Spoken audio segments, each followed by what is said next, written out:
Hi guys. Okay, today I'm gonna do the video in English entirely. I want to do this because I think you should be more immersed in the language. Sorry about the noises, but just I can't do anything about it. There's music in the background, I think, and they're working for some reason, but I don't know. I just wanted to get this video out as soon as possible. Let's begin with the video, shall we? What this video is about your answers. It's not as much as what I think, but it's more about what you wrote about. And I'm gonna link one of the answers that it's from Mica Milicia de Quinto E, because I think she embodies everything that is important about this topic. And she wrote a beautiful essay, so you should read it, or at least give it a quick look, because she deals with a lot of themes of this very large topic that is racism and police brutality that are really important. Okay, so Antonella Álvarez de Quinto E wrote, I think what's happening now is not just because of the death of George Floyd, but also because of all the discrimination these people suffer. For a long time, they were discriminated against or accused of crimes they had not committed just because they had that skin color. And this is very true, um, especially in the US and all the European countries. There have this very distinction, this very strong distinction between white people and colored people. We also have that. Don't think that because we are Latin, we're more used to it, because we also have shades of color, and racism and xenophobia is very imbued in our blood. I think it's because we are descendants of Europeans and very high grade people. But yeah, this was definitely a racist crime, a hate crime against someone's ethnicity. I think the word race is badly used because you have differences of color and backgrounds and culture, but we're not a different race. Like, white people and black people are the same race. We're all human, but we just have different skin colors.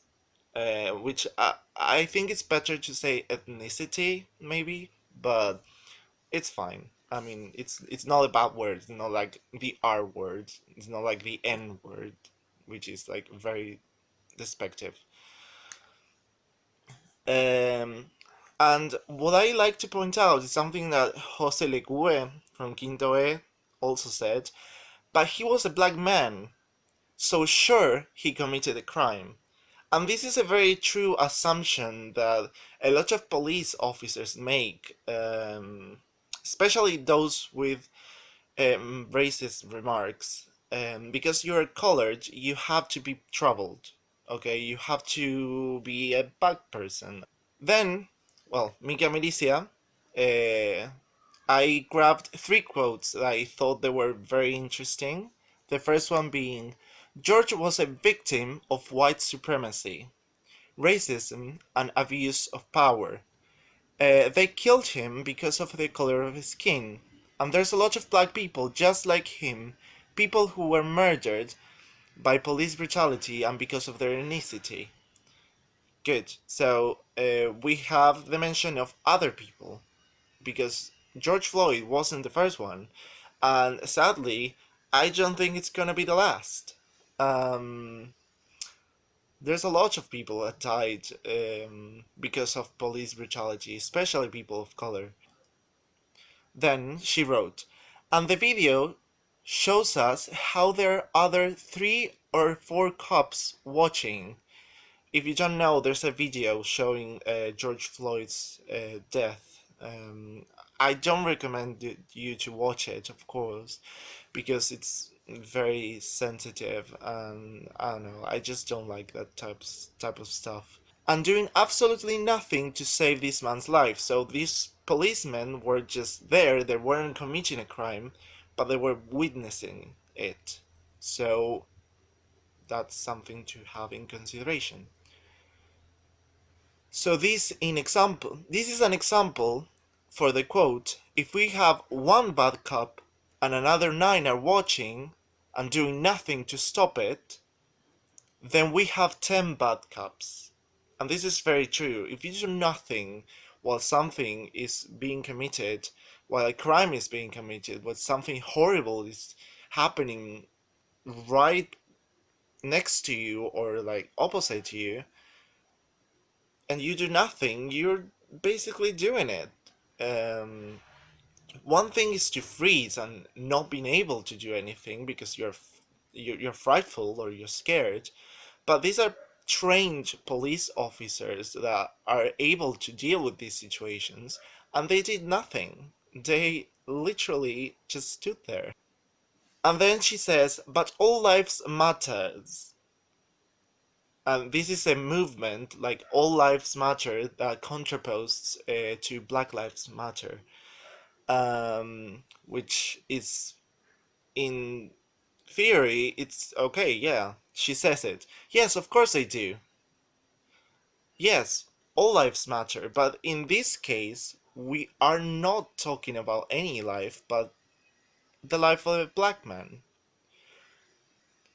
And she says, but as a white person, you won't have to tell your son that he can't run, he can't take his phone out of his jacket, that he can't play with toy guns, because they are in the danger of being seen by the police and shot in the back. Black people can't do the same things as a white guy can do in front of the police.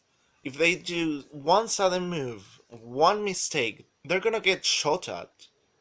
And a white person can get away with a lot of things in front of a policeman. They're not gonna shoot at him. But a black person will. Then Valenesi says from Quinto B, police violence and corruption took George's life. This angered the entire world, and now protests against racism are massive in all parts of the world. Valen is right. This is happening in the entire world. And then Rama Brondo, also from Quinto B, says in the United States there is a lot of racism and violence, things that at this point should not be, but well, everyone is as they are and knows what they do. And this is very true. We're not animals. We don't act out of sheer instinct. We are able to reason the things that we do. That separates us from animals. And then Cande Rodriguez from Quinto B as well says, also this horrible and unjust death will serve for many people to erase the erroneous idea that police are there to take care of us, and many more injustice that the police committed and the people do not know will come to light. My intention is not to generalize, because there are people who have the vocation to be policemen and do their job correctly, but there are more and more cases where the police abuse their power and commit atrocities. So this is actually a really interesting viewpoint, because she is saying that the police is basically not here to serve us, not here to protect us, but the other way around. And that's super scary, because who protects us from the police if the police is a bad guy? But at the same time, she says that we don't have to generalize, because there are good policemen, there are good people that are willing to protect you and are willing to serve the community in the right way. But sadly, there are a huge amount of people that are drawn to these jobs that are not mentally stable or don't have the right mindset to do it. And then Abril says something that is really true. Psychologists can determine this type of phobia, like xenophobia, like racism. And it is true.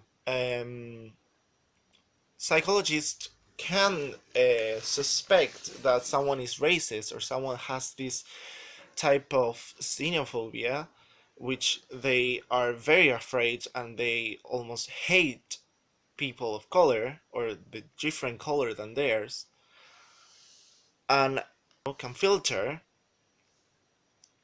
these people while applying to a job in the police force.